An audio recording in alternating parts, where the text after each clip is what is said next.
Lucas 5, a partir do versículo 1, olha o que diz o texto. E aconteceu que, apertando a multidão para ouvir a palavra de Deus, estava Jesus junto ao lago de Genezaré, e viu estar 2 barcos junto à praia do lago, e os pescadores, havendo descido deles, estavam lavando as redes. E entrando num dos barcos, que era o de Simão, pediu-lhe que o afastasse um pouco da terra. Assentando-se, ele ensinava do barco para a multidão. Quando acabou de falar, Jesus disse a Simão: faze-te ao mar alto. Dá uma mexida só aqui, acho que está reverberando muito, eu não sei o que é aqui, tá? E eu já estou rouco, está atrapalhando um pouquinho, mas me ajuda aí, Vilma, obrigado. Então, pediu-lhe que afastasse um pouco da terra, e assentando, ensinava do barco para a multidão. Quando Jesus acabou de falar, disse a Simão: faze-te ao mar alto, e lançai as vossas redes para pescar. E respondendo Simão, disse-lhe: mestre, havendo trabalhado toda a noite, nada apanhamos, mas sobre a tua palavra lançarei a rede. E fazendo assim, colheram uma grande quantidade de peixes, e rompiam-se-lhe as redes. E fizeram um sinal aos companheiros que estavam no outro barco, para que os fossem ajudar. E foram e encheram ambos os barcos, de maneira tal que quase iam a pique. E vendo isto, Simão Pedro prostrou-se aos pés de Jesus, dizendo: Senhor, ausenta-te de mim, que sou um homem pecador. Pois o espanto se apoderara dele e de todos que com ele estavam, por causa da pesca e do peixe que haviam pescado. E de igual modo também Tiago e João, filhos de Zebedeu, que eram companheiros de Simão. E disse Jesus a Simão: não temas, de agora em diante serás pescador de homens. E levando os barcos para a terra, deixaram tudo e o seguiram. Se você ama a palavra de Deus, diga: eu amo a Bíblia. Essa mensagem ela traz um pouco do conteúdo de um livro muito bom, o livro do pastor Renan de Mello, que fala de Simão Pedro e outros relatos sobre a vida. E aqui eu quero rapidamente traçar com você o chamado de um dos craques, de um dos discípulos, de um dos atacantes da equipe que Jesus convocou. O nome dele era Pedro. Coloca a foto do Pedro para mim, por favor. Pronto. Está vendo? Essa é a ilustração que nós temos no álbum de figurinhas feito pelo João Pedro. João Pedro, está vendo? Já rimou tudo. E aqui é uma das figurinhas que cita e mostra a pesca maravilhosa, e tem um destaque e uma descrição lá no álbum de figurinhas. É um trabalho muito extraordinário. Obrigado pela tela.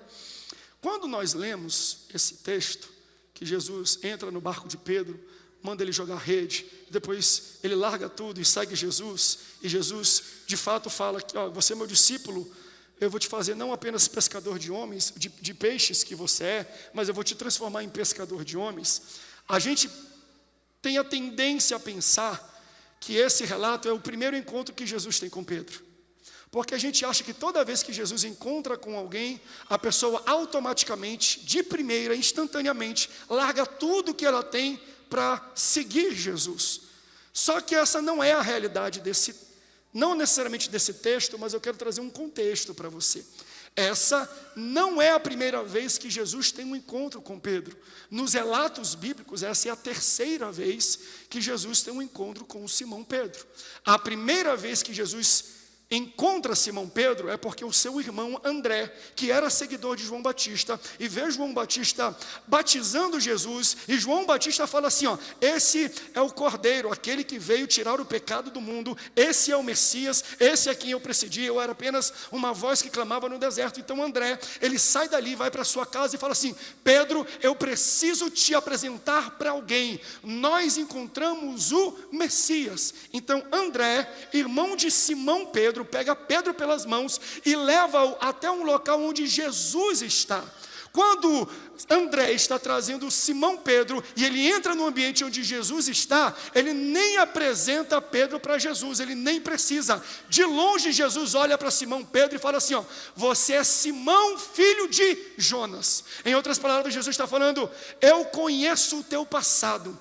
Eu sei de onde você veio, eu conheço a tua família, mas Jesus vai além, ele fala, você é Simão, filho de Jonas, mas você será chamado de Cefas, de Pedro, porque eu não apenas conheço o seu passado, mas eu já sei o que vai acontecer no seu futuro. Aleluia! Que lindo! Primeiro encontro de Jesus com Simão, é que nem ele chegar num culto de oração das irmãs de Coque, que ela fala, eis que te digo. Jesus não falou, eis que te digo, Jesus já disse. Você é Simão Bar-Jonas, mas você será chamado de Cefas, de Pedro. Você entende que troca de nome é algo difícil? Vai tentar trocar o seu nome para Neymar Júnior, para Richarlison. Você não consegue, você tem que ter atestado. Tem alguém na família que tem esse sobrenome? Qual é a razão de você trocar? Hoje é muito difícil você trocar de nome, inclusive naquele tempo que o nome era algo que dava o significado e a identidade de uma pessoa e da sua família. Mas Jesus falou o seguinte, você não será mais chamado de Simão, você será Pedro, porque depois desse encontro, você não tem ideia do que eu vou fazer na sua vida. Você entende que quando nós encontramos com Jesus, Ele não muda apenas o nosso destino, mas nomes, destinos, futuros, projetos, sonhos, identidades são transformadas através de um simples encontro. Meu irmão, se fosse comigo, já entregando o mistério de cara, antes de eu me apresentar, eu já ia falar, quem é esse homem? Eu preciso aceitar e seguir esse homem. Pedro, Simão aqui, seguiu Jesus no primeiro encontro? Não. Converteu? Não. Teve apelo, ele veio para frente? Não veio. Mas aí teve um segundo encontro. No segundo encontro, Jesus agora entra na casa de Pedro e cura a sua sogra. Então, na primeira experiência que Simão tem com Jesus, Jesus fala o passado e o futuro, Jesus revela, Jesus entrega mistério para ele. E no segundo, Jesus mostra o seu poder, curando a sogra dele instantaneamente. A minha pergunta para você é, e Simão, depois dele curar a sogra, começou a seguir Jesus? Talvez se seguisse, deixava de seguir, só porque curou a sogra, né?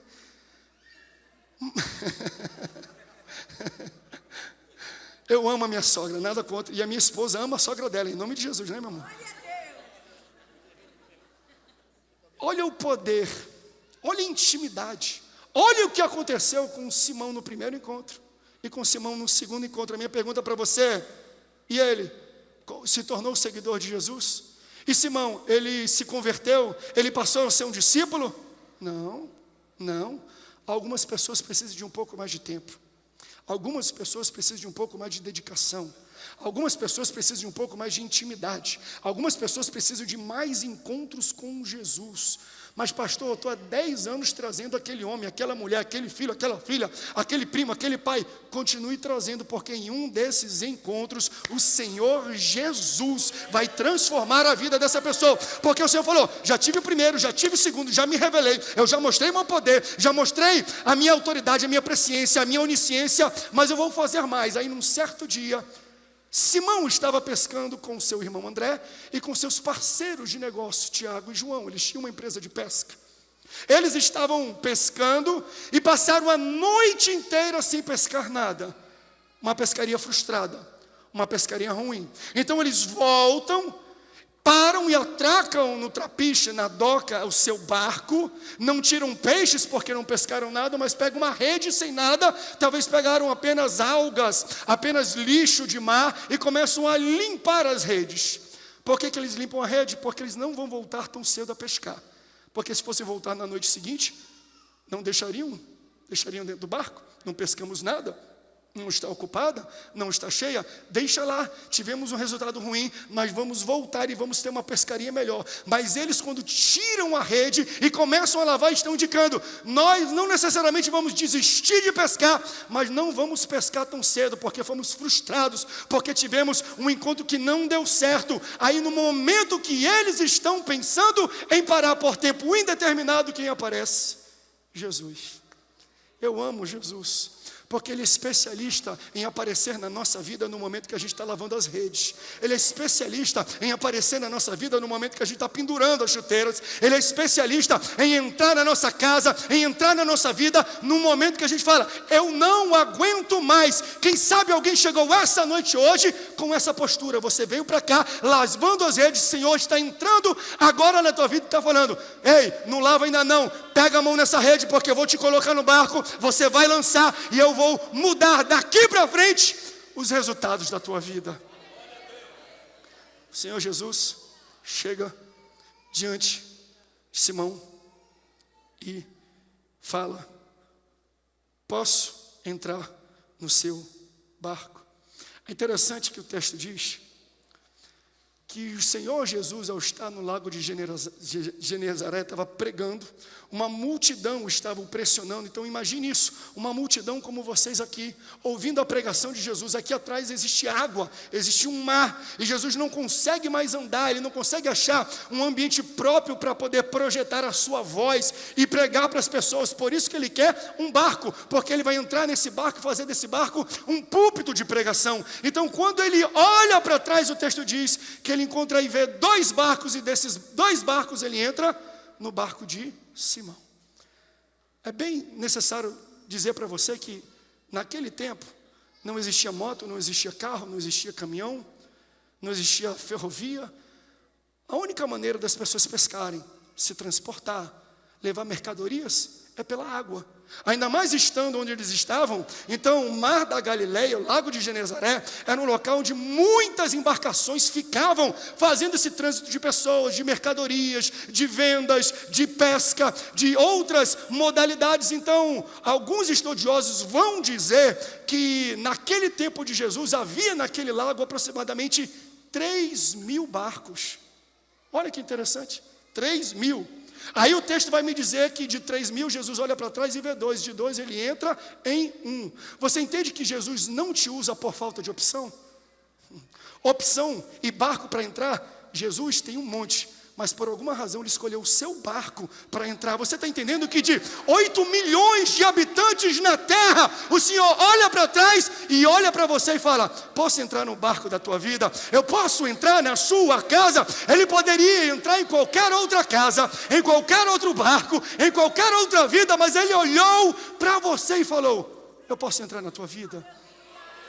Oh, louva a Deus. No dia que ele olhou para mim orando, com uns 9 a 8 anos de idade, lá em Manaus, no Amazonas, eu de joelho, porque naquele tempo era assim, não é? Irmã Lindomar, todo mundo de joelho, começa a orar, começa a abrir a boca para falar em línguas, que hoje o Senhor vai batizar com o Espírito Santo no cultinho das crianças. Naquele dia, o Senhor Jesus olhou para a minha vida e falou, André, eu vou entrar no teu barco. Aleluia. Você pode dar um glória a Deus porque ele olhou e te escolheu? Ele tinha outra opção, meu irmão. Ele tinha outro pastor para colocar no meu lugar. Ele tinha talvez outras pessoas para estar na igreja onde você está, mas ele olhou para você e falou, é você que eu escolhi. Não foi, acho que há 2, 3 semanas atrás que falaram que o mundo chegou à marca de 8 bilhões de habitantes. De 8 bilhões de habitantes, o Senhor olhou para a sua vida. Você tem valor para o Senhor. Você é importante para Deus. Ele olhou em você um potencial muito grande. Que potencial é esse? Ele quer entrar no teu barco. Para quê? Para um propósito. Para qual propósito? Pelo mesmo propósito que ele usou o barco de Simão. Ele precisava de um púlpito para pregar o evangelho. É por isso que ele entrou na sua vida, porque a sua vida é um púlpito de pregação do evangelho do Senhor. As pessoas, quando olharem para a sua vida, vão ver o testemunho de transformação e de mudança que Deus fez. E a sua vida será um altar de pregação do evangelho. Pastor, mas eu estou passando por tantas dificuldades. E Simão não estava?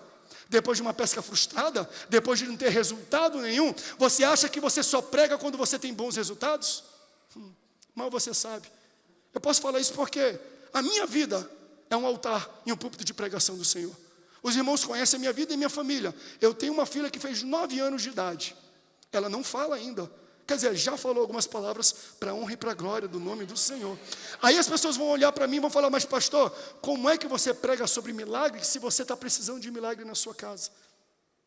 Porque Deus vai fazer da minha dificuldade um púlpito de pregação dos milagres e da graça e da misericórdia que Ele tem na minha vida. Pastor, eu estou passando por tanta dificuldade. Quem olha para a dificuldade vai ver também a vitória, e quando verem a vitória vão falar: só Deus na vida dele, só Deus na vida dela. Nós passamos por escassez, por frustração, por dificuldades, não para a gente perder e sair da fé, porque isso vai se tornar o maior testemunho da nossa vida.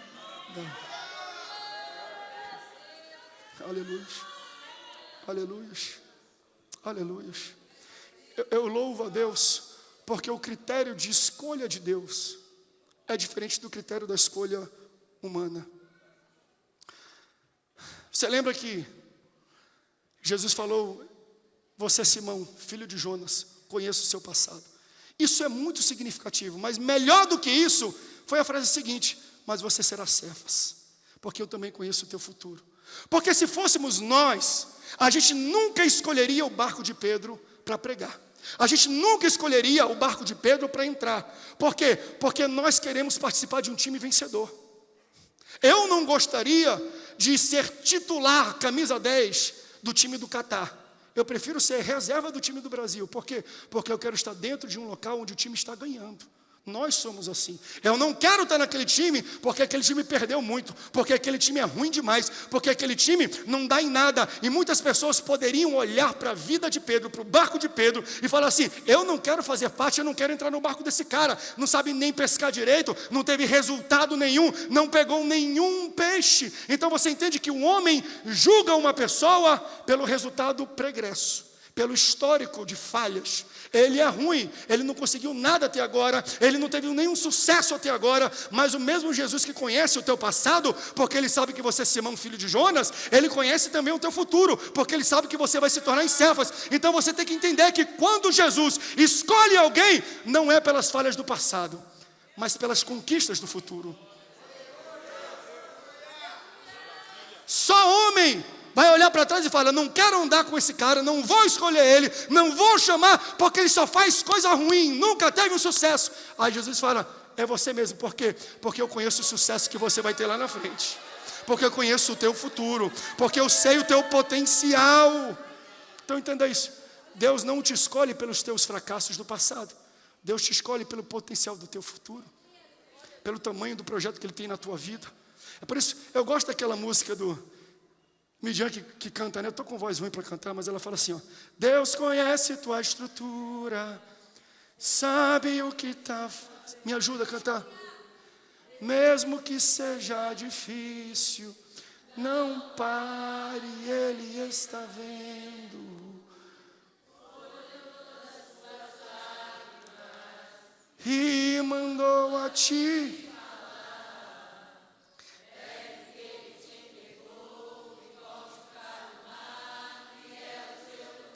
Quem mandou largar a rede? Deus manda falar isso.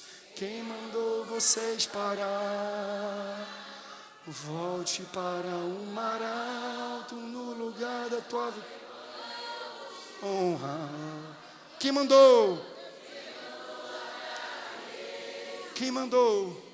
Quem mandou você parar? Volte para um mar alto. Eu vou te honrar, filho, eu vou te honrar. Aleluia. Filho, eu vou te honrar. Você sabe o que é honra? Sabe o que é honra? No calendário humano, honra é reconhecimento prestado em homenagem a alguém por conduta ou por feito exemplar pregresso. Ou seja, as pessoas olham as conquistas do passado, as pessoas olham o histórico pregresso exemplar, e baseado no que as pessoas já fizeram no passado, eles honram as pessoas. Só que Jesus não.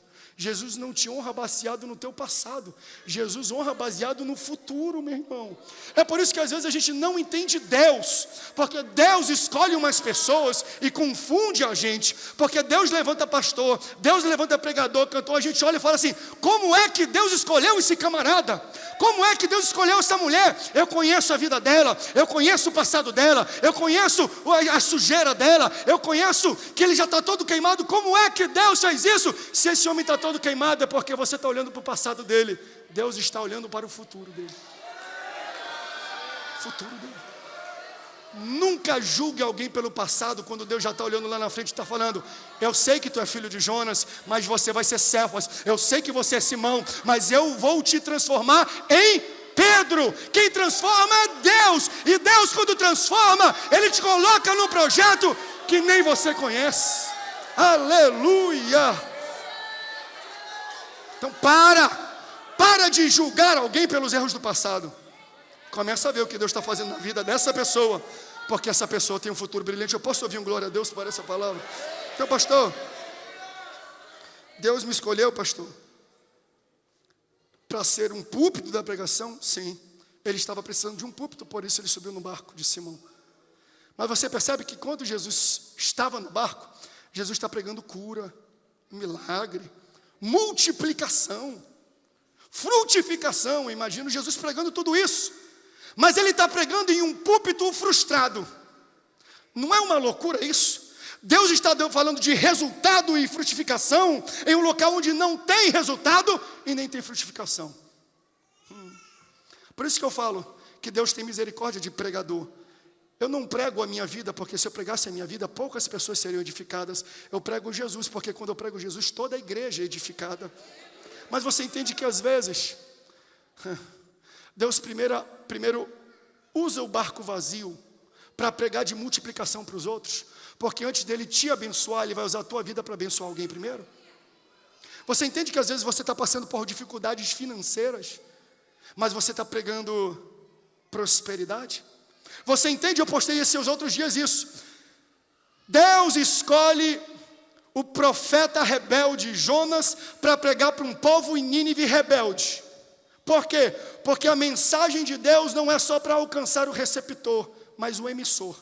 Porque quando Deus está pregando e falando com você, primeiro Ele está tocando a minha vida. Eu não estou pregando baseado no meu exemplo, eu estou pregando a palavra de Deus, porque Ele não prega só para você, Ele prega também para mim. Às vezes existem situações na minha vida que são vazias, e dessas situações Deus usa a minha boca para multiplicar na sua vida, porque Ele quer que eu seja para você tudo aquilo que Ele é para mim.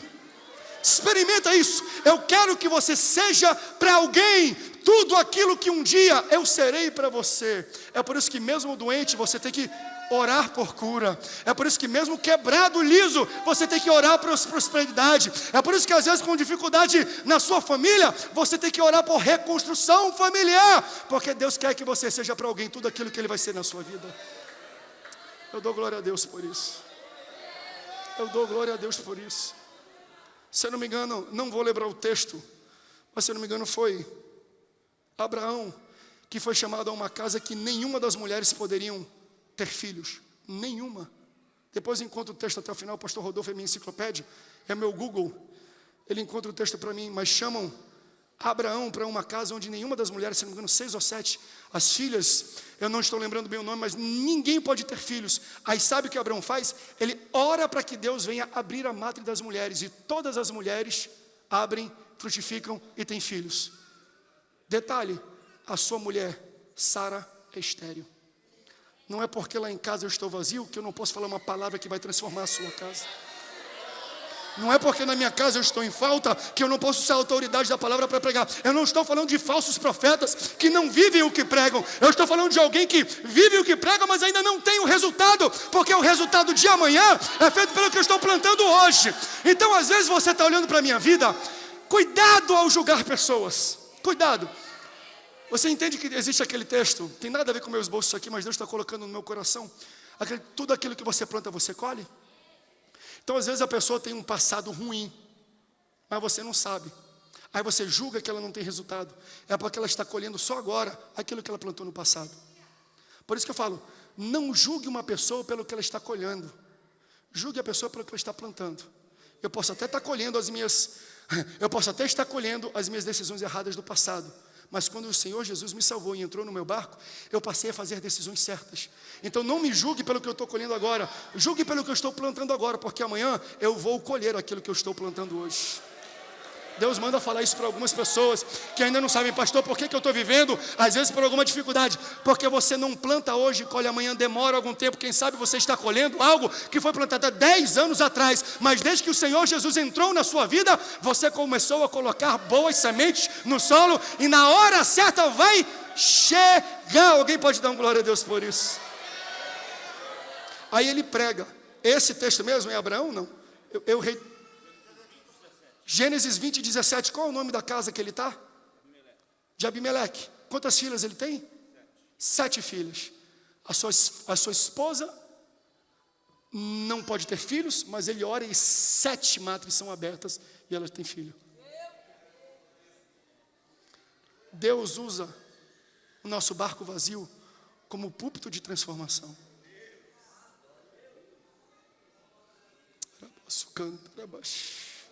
Eu sinto a presença de Deus, porque teve muita gente que está aqui, está vazio aqui. Deus está falando, eu quero te usar vazio. Eu quero te usar vazio, porque eu vou transformar a tua vida.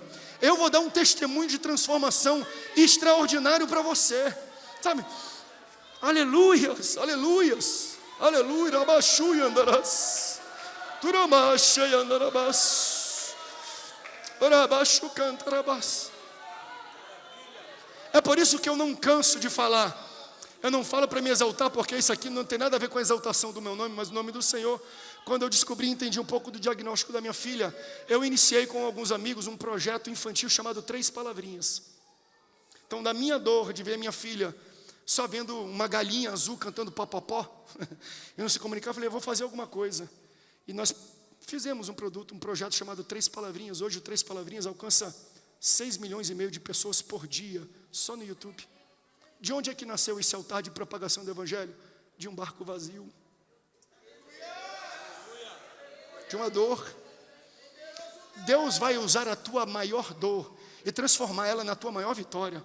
O meu Deus, Ele é profissional em ressignificar dores, ressignificar dificuldades. Quando o povo sai do Egito e Moisés o tira, ele tem que abrir o mar vermelho, porque o mar, a água, é um impedimento. O mar, a água, é uma barreira para que eles alcancem o propósito e o projeto e o chamado que eles têm da promessa. Mas depois de abrir o mar vermelho, eles entram num deserto.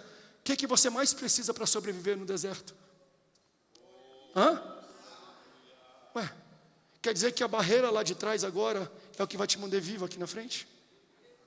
Quer dizer que a frustração lá de trás vai ser o teu chamado aqui na frente? Quer dizer que teu barco vazio lá atrás vai ser o teu testemunho na frente? Quantos estão entendendo que o Espírito Santo está pregando e falando aqui na igreja? Deus quer falar assim, eu quero pegar a tua maior dor, a tua maior dificuldade, e eu vou ressignificar aquilo que era barreira, vai se transformar a tua sobrevivência. Aleluias. Louvamos o teu nome, agradecemos o teu nome, Senhor. Shuribara seyandarabas, shurabaya seyandarás, shurabas secantarabas. Aleluias, aleluias. Depois da pregação, Jesus entrou no barco de Simão, pregou para o povo recebeu. Não sei se Jesus fez apelo. Um monte de gente aceitou a ele mesmo. E ele olhou para o lado. A minha pergunta é, nesse apelo, Pedro aceitou a Jesus? Não. Que coração de pedra. Por isso que é Pedro. Primeiro Jesus revela o passado e o futuro. Depois Jesus entra na casa e cura. Depois Jesus prega e ele vê uma multidão sendo abençoada. E nem assim ele aceita Jesus. Aí Jesus falou, agora é comigo. E aqui eu pego a frase do pastor Elvis Breves. Você antes era multidão e seguidor, mas agora eu vou te tornar um discípulo. Por isso, toca para o fundo do mar. Porque com multidão eu falo no raso, mas com discípulo eu falo no profundo. Vai para o fundo, Pedro, rema. Ele vai remando e quando ele chega num certo lugar, o Senhor é aqui. Para, pega a tua rede e lança novamente. Ele fala, Senhor, tu não entendes, eu estive aqui a madrugada inteira, eu com a minha equipe profissional de pesca, pastor, Deus, eu tenho uma limitada, eu tenho uma empresa, eu vivo disso, eu sou profissional. Então, Senhor, tu tem que entender que ontem eu estava de madrugada aqui, na hora certa, com as pessoas certas, com o equipamento certo, lancei tudo certinho e o resultado deu errado. Aí você fala, então lança de novo. Aí ele fala assim, ó, sobre a tua palavra eu lançarei essa rede. Glória a Deus, porque é uma frase de impacto, não é de Jesus? De Pedro, sobre a tua palavra eu lançarei a rede. Todo mundo, glória a Deus, aleluia. Não, isso não é uma palavra de impacto, é uma palavra de desconfiança. Para entender o contexto. Senhor, eu pesquei com profissionais e não deu resultado. Já que tu está mandando, eu vou mandar. Mas se não pegar nada, a vergonha é tua. Se não pegar nada, eu vou tirar uma foto e vou dizer, não fui eu que fiz, não fui eu que falei, não foste tu. É sobre a tua palavra, responsabilidade é tua. A vergonha, se não pegar nada, será tua. Por quê? Porque agora, o que Jesus está propondo? Pedro está no lugar errado, na hora errada, com a pessoa errada. Jesus não era pescador, era carpinteiro. Mas Jesus fala assim, lança a rede. E qual é o resultado? Maior pesca da vida dele. A gente está quase no fim de 2022. E tem muita gente falando, e aí? Está indo na igreja sempre? Está louvando a Deus? Está dando dízimo oferta? Nada aconteceu? Nada virou? Nada mudou? Por isso que eu falo para você que ainda existe muito tempo para Deus te dar o maior resultado da tua vida. Seja para te abençoar, ou seja para provar para esses linguarudos. Tem muito linguarudo, tem muito fofoqueiro que olha para a sua vida e quer julgar a sua vida. Às vezes dá vontade de cantar sabor de mel, sim. Às vezes Deus vai te dar um resultado só para calar a boca de Satanás e de alguns fofoqueiros que falam, não está dando em nada nessa tua fé, o Senhor vai mudar o teu resultado e você ainda esse ano poderá ter a melhor pesca da tua vida. Eu creio nisso. Eu creio nisso. Aí ele puxa, aí o texto vai falar assim, pastor Rocha, que quando ele puxa vinha tanto peixe que as redes estavam rompendo. É peixe, irmão. Deixa eu abrir aqui o texto, que tem uma coisa interessante que eu quero mostrar para você.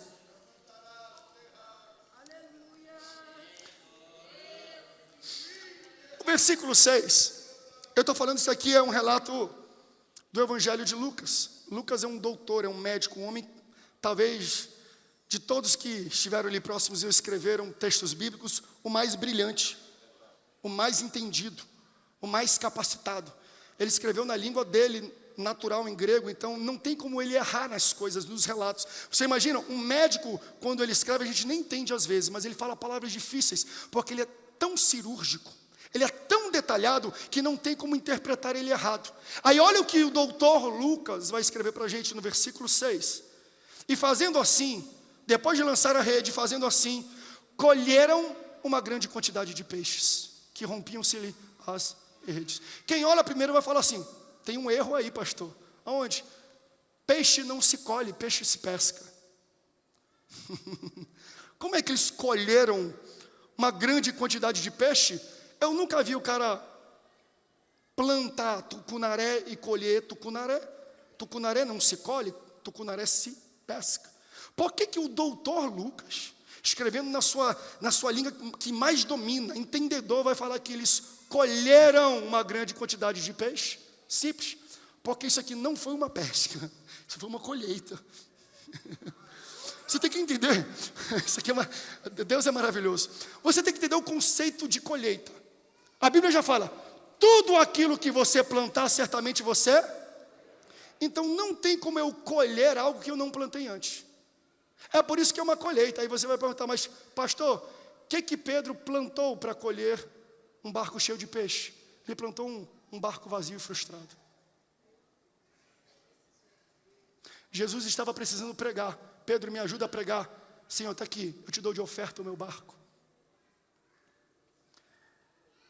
O Senhor Jesus continua querendo pregar.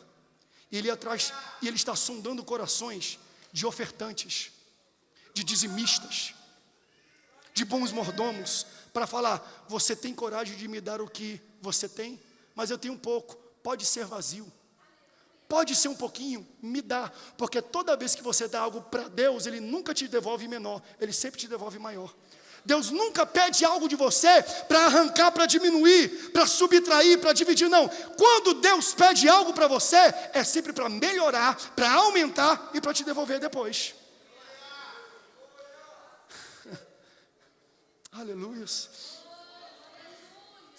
Abraão, eu quero o seu filho Isaque. Que oferta dura, hein? Abraão sobe o Moriá, preparado, com todas essas ferramentas, para dar de oferta o seu único filho, que na verdade nem dele era, ele não podia ter filhos. Então você tem que entender de começo, que tudo que você tem não é seu, foi Deus que te deu. Então toda vez que Deus vai pedir alguma coisa, Ele não está pedindo algo seu, Ele está falando assim, devolve um pouquinho do que é meu. Aí Ele fala, eu quero o teu filho Isaque. Ele sobe e Ele entrega o filho Isaque de oferta. Mas lembra que eu falei que toda vez que Deus te pede algo, não é para arrancar de você, é para aumentar e te devolver? Minha pergunta é, quando eles desceram o Moriá, Isaque estava morto ou estava vivo? Então ele sobe para dar Isaque. Quando ele desce do Moriá, ele desce com quem? Com Isaque. Aí Deus fala, gostei da tua oferta, Abraão, porque tu me ofertou o teu filho Isaque, eu não te farei só apenas o pai dele, mas você será o pai de uma grande nação. Vocês estão entendendo a dimensão daquilo que Deus quer fazer na vida de vocês quando vocês ofertam para Ele o que você tem? Mas é a única coisa que eu tenho. Isaque era o único filho de Abraão, mas quando ele ofertou para Deus, Deus falou, eu vou te dar uma nação inteira e você será conhecido como pai de nação. Vocês lembram? Chegou um menino, Jesus está com uma grande multidão, está ficando tarde. O menino tem 5 pães e 2 peixes. É tudo que o menino tem. Aí o Senhor Jesus fala, me dá. O menino dá para ele. O que Jesus faz? Jesus aumenta. Jesus multiplica. E Jesus devolve. Porque Jesus nunca te pede para arrancar. Ele te pede para multiplicar. Você lembra quando ele vai com uma mulher samaritana no poço? Ele fala, me dá água. O que Jesus fez com ela? Tornou ela uma fonte. O que é melhor, um copo de água ou uma fonte? Porque ela estava disposta a dar um copo de água para Jesus, Jesus tornou ela uma fonte de água viva.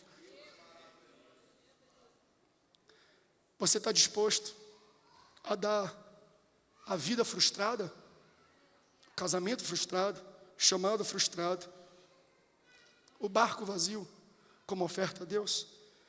Entregue a Deus, deixe Ele usar a tua vida para pregar o Evangelho, que Ele vai melhorar, Ele vai multiplicar, Ele vai aumentar, Ele vai abençoar outras vidas, e quando você receber, vai ser muito maior do que quando Ele pediu.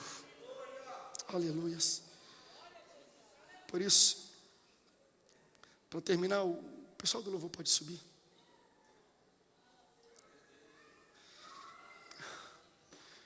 Esse não é um único evento que Jesus e Pedro estão juntos num contexto de pesca. Existe um outro evento muito interessante, que a Bíblia fala que cobradores de impostos vão até onde Jesus está e perguntam para Pedro, vem aqui, o seu mestre não paga imposto não? Ele não vai dar dinheiro não? Ele não vai recolher um imposto de renda não? Aí ele vai até Jesus e Jesus já sabe. Jesus fala, não tem problema não, vamos pagar.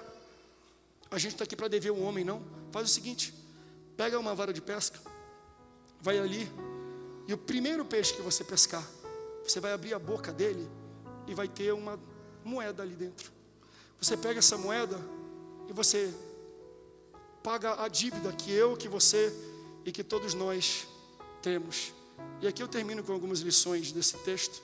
Você entende que Pedro era pescador. Onde foi que Pedro encontrou dinheiro, recurso para pagar o imposto? Na pesca. Posso profetizar isso na sua vida? Deus vai te usar e vai te fazer prosperar e fazer você ganhar dinheiro na sua área de trabalho. Isso aqui é profético. Porque num ano como esse, muita gente que estudou a vida inteira, se especializou, fez mestrado, aí veio a pandemia e parou e fechou. Nada contra trabalho por aplicativo, para mim isso também é honrado, mas às vezes é frustrante para a gente ter que ir para uma área de trabalho que não tem nada a ver com aquilo que nós nos preparamos e gostamos de fazer. Então tem muita gente que dedicou a vida inteira para uma área, mas quando se vê trabalhando em outra área, Deus me trouxe hoje e Ele derrama sobre mim uma autoridade, uma unção para profetizar sobre a sua vida. No próximo tempo Deus vai te mandar pescar, Deus vai abrir uma oportunidade e você vai viver, e você vai sobreviver, e você vai ganhar dinheiro, e você vai ser farto, e você vai ser rico, e você vai ser próspero dentro da área que você atua. dentro da área que você se especializou. Deus vai usar o que você sabe fazer para você ganhar dinheiro. Aí, claro, Jesus sabia que Pedro era pescador, e pescador conhece de peixe, está acostumado. Então, a ordem de Jesus é muito explícita, pastor Isaías, porque ele fala assim, ó, tu vai pegar o primeiro peixe. Ele não falou, tu vai pegar um peixe, é o primeiro. Porque se é para pagar o imposto, se eu preciso de muito dinheiro, Pedro ia falar assim, ele ia pegar e ia vir uma tainha. Ele falou, não, o dinheiro que eu preciso é muito maior, não está dentro dessa tainha não. Ele ia de alguma forma ter preconceito com o tamanho do peixe. Então ele ia buscar o maior peixe possível para trazer de volta, ou para achar na boca do maior peixe o dinheiro que ele precisava. Mas Jesus fala assim, não, você vai pescar e da boca do primeiro peixe você vai pegar o dinheiro, vai pagar os impostos. E aí eu quero profetizar isso na sua vida também. O seu milagre, que às vezes você espera vir de um chefe, do pastor, do maioral, do CEO, você sabia que Deus vai usar um peixe pequeno para te abençoar? Não diminua peixe pequeno. Não diminua o peixe pequeno. Peixe grande na Bíblia engole profeta. Mas peixe pequeno paga imposto. Porque aquilo que Deus está procurando não é o que está por fora, é o que está por dentro. Porque quando você está numa sala de reuniões, não é? Às vezes eu já me vi colocado em algumas reuniões que eu olhei para o lado, eu vi o nome de quem estava e falei, meu Deus do céu, o que eu estou fazendo aqui nessa sala? Vai lá em Brasília, a reunião, eu olho para mim e falo, rapaz, eu vim lá do Amazonas, do Parque 10, Conjunto Castelo Branco, da Rua 7. Eu estudava num colégio chamado Aldeia do Curumim. O que eu estou fazendo aqui em Brasília, nessa sala, com um monte de gente importante? Eu olho para mim e falo, aqui nessa sala só tem peixe grande. Mas Deus está me falando que Ele vai começar um momento na minha vida e na sua vida, que Ele vai parar de usar peixe grande e vai começar a usar peixe pequeno para te abençoar. É o que tem dentro. É o que tem dentro. Eu vou contar até 3. Será que os peixes pequenos podem dar um pulo e dar um glória a Deus aqui nesse e ficar em pé? 1, 2, 3. Se o valor é o que está por dentro, não o que está por fora, ele só encontrou o valor quando ele abriu a boca. Não, você como pentecostal já era para ter entendido, dar glória a Deus. Quando a gente não tem muito o que oferecer, né? Pastor, eu não tenho muito. Será que você tem um pulmão? Será que você tem ar?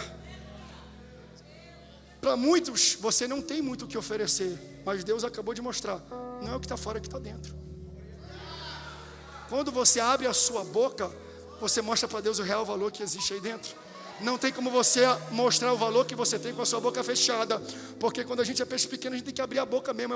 A minha esposa abre a boca, eu abro a boca. Por quê? Porque eu sou muito pequenininho, mas quando eu abro a boca, Deus encontra algo de grande valor dentro da minha vida. É quando eu louvo, é quando eu prego, é quando eu canto, é quando eu exalto o nome do Senhor. Se prepare, você que é peixe pequeno, Deus vai começar a te usar para abençoar tanta gente. Aleluia. Aleluia. Eles chegam, tiram a maior pesca da vida deles. Aí o Senhor fala, tá aí o resultado, top, grande, muita coisa. Mas Pedro, não é isso que eu quero para a tua vida não. Você é pescador de homens, você é pescador de peixes. Mas eu quero te fazer pescador de homens. Qual é a diferença, pastor? Simples. Pastor Renan vai falar assim, peixe você pesca vivo para morrer. E homem? Homem você pesca morto no pecado, para dar para ele a vida eterna. Essa noite, Deus está levantando e chamando pescadores de homens. Pessoas que querem usar a sua vida para pregar o Evangelho. Você entende que a sua vida não precisa estar perfeita para você pregar? Você apenas precisa estar disponível para você pregar. O pastor Elvis falou isso e para mim foi uma surpresa. O pastor Rodolfo falou isso, o pastor Elvis corroborou. E eu vou ser o hat-trick, vou falar pela 3ª vez. talvez a maior bênção da vida de Pedro foi não ter resultado. Porque se ele tivesse um barco cheio de peixe, ele ia chegar na doca, o Senhor Jesus ia falar, eu posso usar o teu barco? Ele ia falar, não dá não, por quê? Porque tem muito peixe, deixa eu tirar o peixe, deixa eu contabilizar primeiro, deixa eu fazer dinheiro, deixa eu vender primeiro o peixe, aí depois de eu lavar, eu te dou. Aí a multidão já teria ido embora, e Jesus não usaria o barco dele. Você entende? Às vezes porque Deus não permite você ter resultados, porque Ele quer te encontrar disponível para usar a tua vida, para pregar o evangelho que Ele tanto precisa.